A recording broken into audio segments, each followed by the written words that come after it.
podcast you cheer for. Sneakers, business, talk. It's the Soul Material Podcast. Welcome back to the Soul Material Podcast, the podcast you cheer for. It's the OGEO. All right, it's T-Mark the Street Sharp. We're here. More sneaker business talk. Indeed. And we would be remiss if we did not have an episode giving the 40th anniversary of one of the most classic, most influential silhouettes of all time, the Nike Air Force One. And I know that between the 20th anniversary, 30th anniversary, 35th anniversary, so many blogs and so forth from Clark Kent and so on. And this has been exhausted. But of course, we're the podcast you cheer for. And we're going to talk about the art of acquisition a little bit and mix it up a little bit and tell you some of our top Air Force Ones, our favorites that may not be making it on some of these lists that you guys see all over these blogs and so forth. So, Shark, I know you're more of a Bo Jackson and SC trainer person when everyone was rocking the Air Force Ones, but you were knee deep not only in the culture, but corporate wise when I think Air Force Ones really were at their peak in the 2000s. And I wanted you to kind of relay that a little bit to the folks who may have been unaware that at one point in time, the Air Force Ones were gathering lines and it was camp outs and so forth, just like a Jordan or a SB Dunk.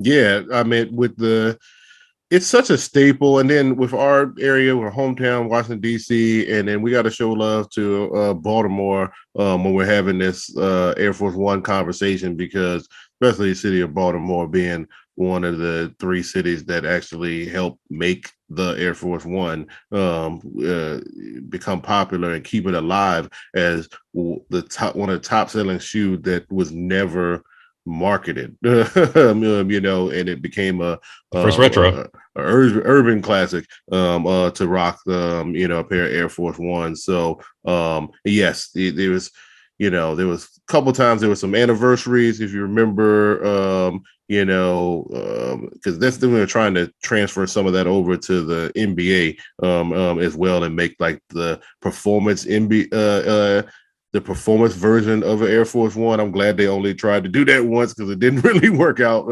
very well. And then you had those player editions where, the Air Forces, where they had the Barclays, the Kobe's, the Sheeds, and they had their face on them. And then they had like multiple versions of them. And then the Lux, that was, mid 2005 to 8 is when they had more Lux. And Lux being premium materials is when they began to get more with to reach the Air Force One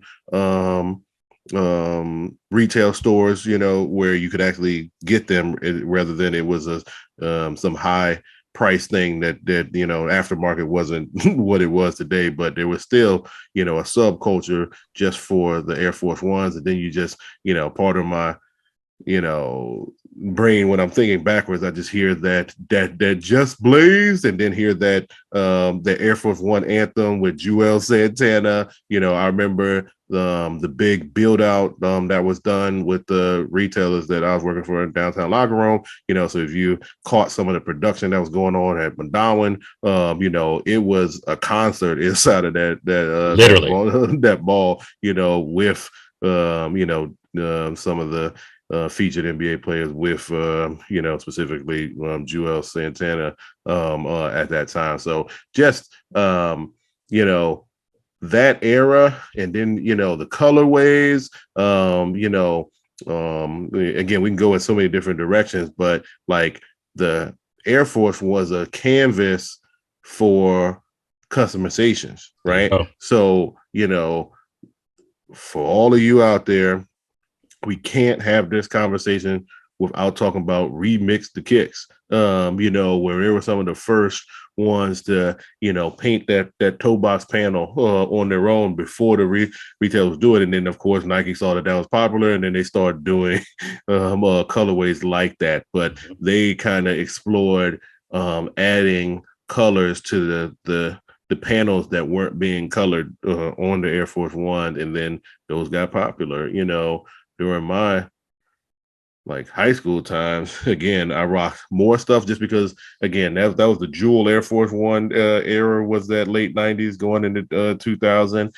So I always like to be different. So that it was more of a me trying to be different than I didn't like them. So let me just be clear on that. I was just trying to do what other people weren't doing, because that's just how I vibe. But you couldn't not have some Jewel Air Force Ones with some slouch shocks in this area, like that you had to have some combination of that in your wardrobe. If you was from the if you was from the DMV, I don't care which color it was, but Jewel Air Force Ones with the slouch socks is always a classic. And you could actually like play more in those too. You're not playing ball in Air Force Ones like that. You shouldn't be. But Don't tell Sheed that though. well, we act like she didn't have the insoles that we get from the store either. So, but yeah, Sheed and his like when you say the Sheed Air Force One, like that's a thing, And I think something else that resonates with me, and you can elaborate on this, is just the patent leather era. You know what I mean? Like no shoe could hold patent leather other than the Jordan 11s, that where we really were introduced to patent leather, like that. The Air Force One, especially when you got later into 2010s, and like I said, the remix, the kicks, and then the Sheed dunks, and then you got the you go into, I mean, not the Sheed Air Force Ones, and then you go into the Shamrocks, and with the St. Patrick's Day, and then you get into like Fantastic Four, Invisible Woman, and Human Torch, and those those things. It gets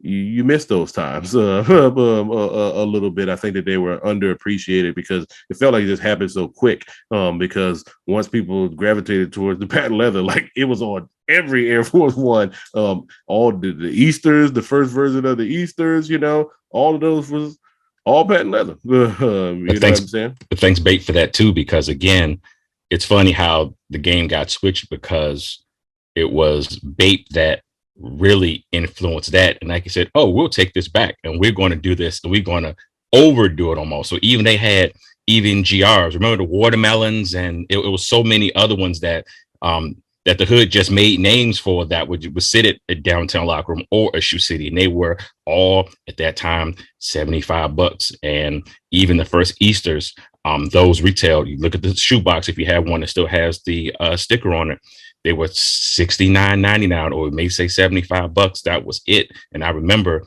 with the first Easters, particularly at Iverson Mall, it was a line going out of the door. So you remember where Shoe City was in the basement? It was going all the way outside of the door to one of the entries or exits. And I remember saying, all these cats are in line for a pastel patented leather shoe. It was just bonkers to me, because these are the same dudes that would do nothing but wear, Nike boots. So yeah. It was just a time period to which I'm like, this is definitely popularity, because y'all dudes ain't even Air Force One heads. Like, I mean, we used to call them DCs, but it was a select amount of people that would wear DCs. Just like you wear J's or you wore your Nike boots, but it was, and then everyone just became Air Force One heads. And again, you were there in that peak time. And it was just interesting to see how people was passing on J's and pennies and Barclays for Air Force Ones at a certain point. It was wild. I would say there was a time where you jumped the shark a little bit. So the shark got to call it out, because the patent leather, and then the patent leather turned into glitter. And that's when it stopped for a second, because with the customizations, and then you wanted the actual retail shoes that look kind of like it was customized, right? So I'll just pull back the curtain, because I did work for a retailer that did sell those. You know what I mean? And what I'll say is that not all of that's got on the shelves should have been there, and that and Nike didn't put the glitter on them that made it to the shelves. So I'll just tell you that. And that actually hurt some of the business, in the future, because there was a hiccup in the relationship once some of that stuff was revealed behind the scenes. So that's where you only get that story here. I know it was a little ambiguous, but still, that's it's a real thing. Even the retailers got a little too greedy with trying to ride the wave of the trends, and again you jump the shark because it was nobody asked for that, but so much in but it was just like, yeah, we're trying to, this is the next it's starting the trend. So like, push it in your face. And it was like, oh, that didn't work. End up making a mess. But that concept of, how far can you go? Sometimes the Air Force One was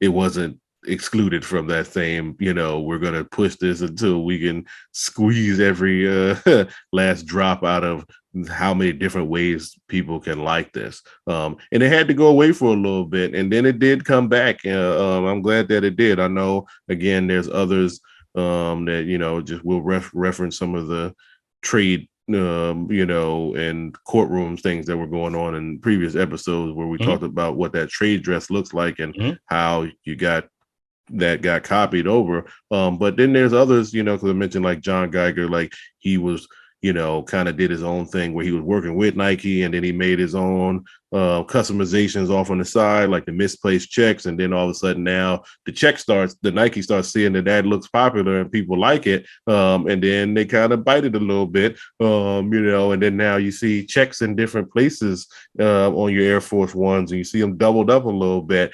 and not to say that Geiger brought back Air Force Ones, you know what I mean? I don't think one individual can ever have that much influence on a shoe that iconic that never really went away. It just, the waves of how it was executed and rocked have changed, and he was just the next catalyst or conduit to make people think a little different. And then here goes Nike again, boom, doing that with the checks. So really happy to see them, show up on Nike IDs.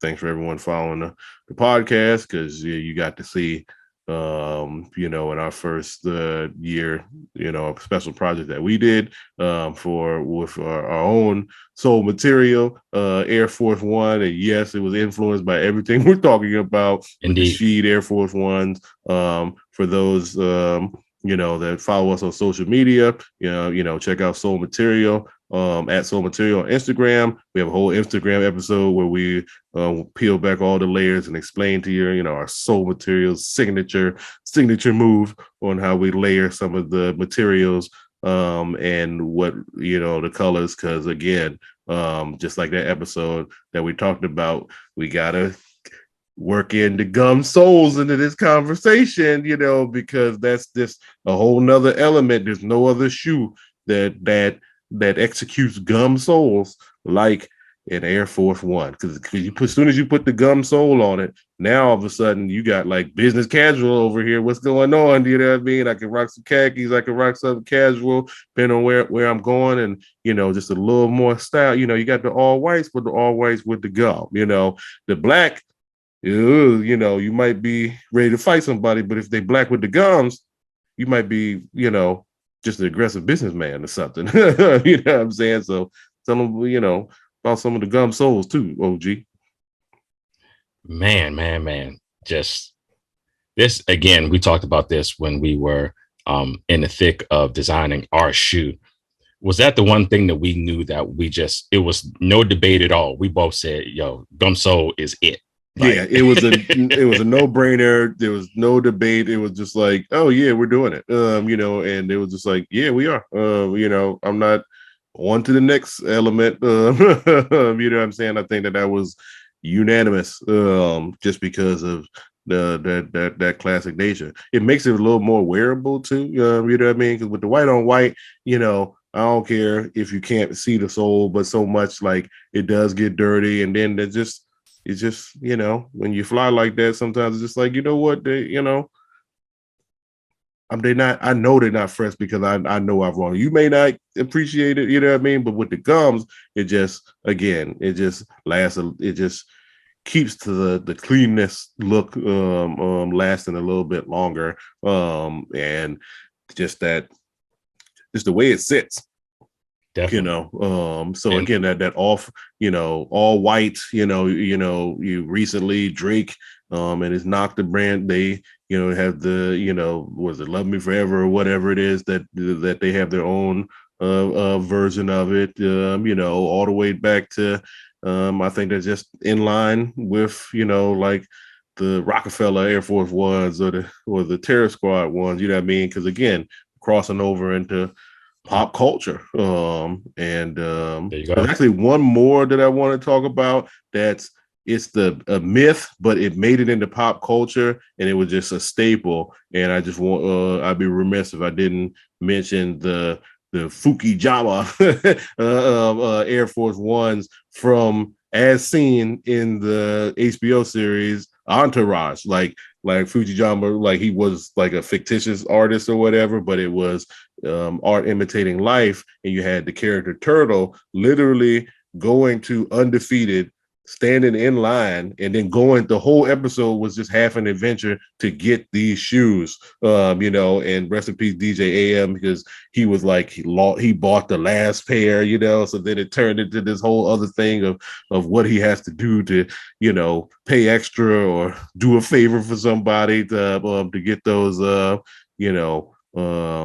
special Air Force Ones. And then, I think they might have said something to value or up to like 20 grand worth or something, which in real life, when they really did come back and release that shoe was like auctioning for like 100,000 or something like that, 80 to 100,000. So, it's that character Turtle on Entourage, kind of, brought that to life. Mark Wahlberg was created the series, and he's the sneaker person. So just to work that in there, it's always good to see, just like, to me, it's like when you watch Blackish and you see Anthony Anderson's character, is a sneakerhead, and he operates like an authentic sneakerhead, not like someone writing a character of a sneakerhead where it's a spoof. Like the mannerisms of how you act and how you feel, how you have your conversation, it looks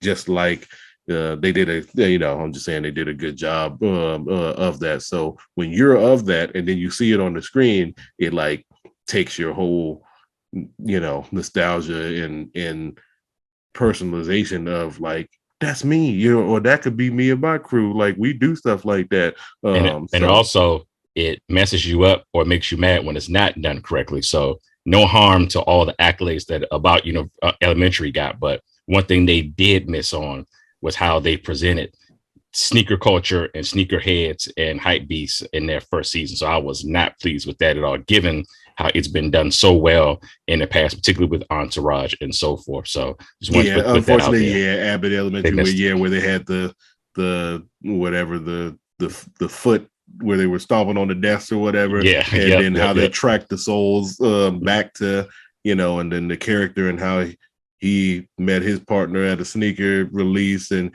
it seemed forced to be honest with you. And we've talked about that behind the scenes, not necessarily the most authentic. Sounds like someone, it was like you knew someone that's a part of that culture, but you didn't fully consult with them, nor did they, tell you the real deal. Exactly. You didn't, like with some of the vocabulary. So yeah, again, attention to the detail. Just all about that culture. Make sure it's represented. This is why we're the podcast you cheer for. So we're providing that clarity over popularity on how we see interpret what's going on. But again, Air Force One, you can't escape it. So proud as celebrating my own as a 1982 baby. I've grown with the shoe and so many different iterations. I feel at different times I've loved different models for different reasons, from the lows to mids to the highs. And it's just they're not going anywhere either. So that's always good to just have a reflective conversation, know where you came from, where you're at, and where's it going. I want to stay put and just reveal a few of my favorites that may get overlooked that people may have forgotten about, particularly during the era of which I thought the quality was so on point. And that's one thing that goes on now. And of course, with the cost materials and so forth, and now it being big business, getting the Air Force One does not always mean as it did maybe 10 or 15 years ago, particularly with a white on white now, which is reason why I'm so glad we did what we did, how we did it, because the quality of our sole material Air Force One was top notch. But two of my favorites that go under the radar were doing that 99 2000 era. Particularly, there was a high called the Book of Ones, and it was basically a two-tone gray joint. High with the strap. You can Google it. There's a couple on eBay that's going for nuts. I believe that was 2002. I believe the Book of Ones, all highs. Amazing shoe. And there was one that came out back in 1998. And I'm going to try to describe it the best way that I can. It was Obsidian, regular release. The midsole was white. The actual sole at the bottom was red and white laces with a white swoosh, but the back was also Obsidian with the Nike Air in red. And the quality of the leather, crumbled leather, but I just remember that one just being out of sight. So it was kind of like a USA colorway, but it was more of a dark navy blue. And I'm still trying to look for that one, even to just have in my stash just to collect, because that was one of the freshest colorways of all time. And as far as the quality of that one. And of course, if you know, back in that era, the acorns, we used to call them the B corns because they hit outlets for dirt cheap. And the Taiwans are probably up there too, as far as my favorites. And the inspiration for us having a patented leather on ours is not just from Sheed and from that era, but the Taiwans being one of my favorites as well. So again, with such a classic silhouette, so much things that you can do in the history of it and how it's come about. I'm just interested to see how it's going to go in the next 10, 15 years, because like you said, Shark, the Air Force One is not going anywhere, and it just has that classic silhouette to where it's here to stay, definitely. Yeah, I mean, one of my favorites from my college years, I guess this was, when did I get these? 2002, 3. It's probably around 2003 ish. Like I had the LeBron, because LeBron had to get to the league, so it was around then. So I had the St. Vincent St. Mary's, low top with the green, and then and then that burnt gold. You know what I'm saying? The leather on and those, the leather was crazy. I love those shoes. I wore them religiously. And I never got any of the Chamber of Fear pack because those were, again, super hard to get. Because that was around LeBron 2 time. And then that Chamber of Fear, and like all of those Horseman versions and everything like that. They're actually rumored. I don't have the full confirmation, but I think that, I don't know if the whole pack, but they're talking about that the Chamber of Fear LeBron Air Force Ones, at least 2 or 3 of them, if I'm not mistaken, are coming back in 2023. So can't wait to lock that in, because those will definitely get copped. Just that whole Chamber of Fear and that campaign, well, within itself was, nostalgic, because that was, had the digital interaction, like the with the CD. You had to go through the Chamber of Fear, like it was the same. It was that reminded me of like the Wu-Tang Forever. The enhancement to the double CD, and when you put it in the computer, you got to play a little game and go on an adventure. So Chamber of Fear kind of operated just like that, where it navigated through those levels. You kind of moved up the chamber like it was the Mortal Kombat mountain. So yeah, but the LeBron Chamber of Fear, but those LeBron St. Vincent St. Mary's Air Force Ones, that I don't know if I had a more favorite Air Force One, to be honest with you. Those didn't even crease. It's like they bent, but it was such a smooth Dope. yet hard leather. It's hard to It say was this, buttery. It was getting buttery. crease. That leather was buttery. So, it wasn't even tumbled. It was just so smooth that's like that leather, that real genuine leather jacket. You know what I'm saying? Like, they don't just this. You don't take the shoe off and the crease still is there. And you don't need to stuff the shoe. It just like settles on its own. It was almost like you need a dress shoe insert to do those justice, And like they do with the bespoke, some of the bespoke ones that like Clark Kent would make. and Shark, that I take that era and I call it. We were playing regular price for premium materials because Nike won't call them premium yet. So you still paying $75 or $80 for them, but it was like, oh, this is a premium one. But and then they caught on a few years later and started charging premium prices for premium materials. But that was one of the last releases I remember saying, why aren't these 150 or 140? I'm like, oh my gosh. So and one more thing that just makes this unique, and this is maybe it's just me, but for nostalgia, shout out to the old boxes, the old Air Force One boxes, the skinny box. Okay, not all this. We have all this room in it for no reason. You know what I'm saying? Like y'all don't even know. Like the old Air Force Ones used to come in the little skinny boxes. Where I'm like, I don't even know how they fit in there at this point in time without getting smashed, but they was fit perfect. And it's just something about that old. Because like a Chuck Taylor had a skinny box, you know what I mean? So it was just like that staple shoe, you know what I'm saying? It was, I guess for the OG collectors that keep your boxes and how you stack them and everything like that, you could get way more of those rows in your closet with those skinny boxes. But that was the only shoe that had that a smaller box for the model like that. So it was almost like if you got gifted or your parents gave you something for Christmas or whatever, or you walked in with that skinny box, you just like you perk up a little bit because you know more what's inside. So yeah, shout out to the old school Air Force One boxes. You only gonna get that on the Soul Material podcast. indeed, indeed. But hey, happy 40th to the Nike Air Force One, low, mid, and high.